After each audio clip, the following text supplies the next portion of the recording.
नमस्कार मंडळी, श्री स्वामी समर्थ. कसे आहात सगळे? मस्त ना? तर चला आता आपण अजून एक कथा स्वामी समर्थ महाराजांची बघू.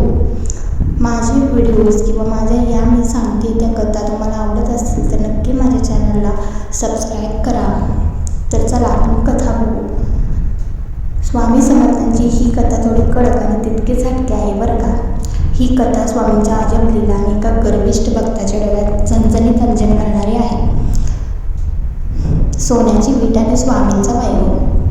स्वामींच्या दरबारात एक असा माणूस आला ज्याला वाटत होतं की पैशाने सगळं विकत घेता येतं. त्याने एक मोठी सोन्याची वीट आणली होती. त्याला वाटले ही वीट स्वामींना दिली की स्वामी प्रसन्न होतील आणि मला अजून श्रीमंत करतील. तो माणूस गर्दीतून वाट काढत आला. त्याने ती चकचकीत सोन्याची वीट स्वामींच्या पायापाशी ठेवली. लोक बघत होते. एवढं सोनं, पण स्वामी आपल्याच धुंदीत बसले होते. त्यांनी त्या विट्याकडे टुंकूनही बघितलं नाही. तो माणूस म्हणाला, स्वामी बघा तुमच्यासाठी काय आणले. ही सोन्याची शुद्ध वीट आहे. तुमच्या चरणी अर्पण करतोय. स्वामींनी त्याच्याकडे तिरपा कटाक्ष टाकला आणि मोठ्याने हसले. अरे वेड्या, या दगडाचं मी काय करू? जा हे घेऊन जा इथून. त्या माणसाला राग आला. तो म्हणाला, स्वामी हे सोनं आहे, दगड नाही. याची किंमत तुम्हाला ठाऊक नाही का?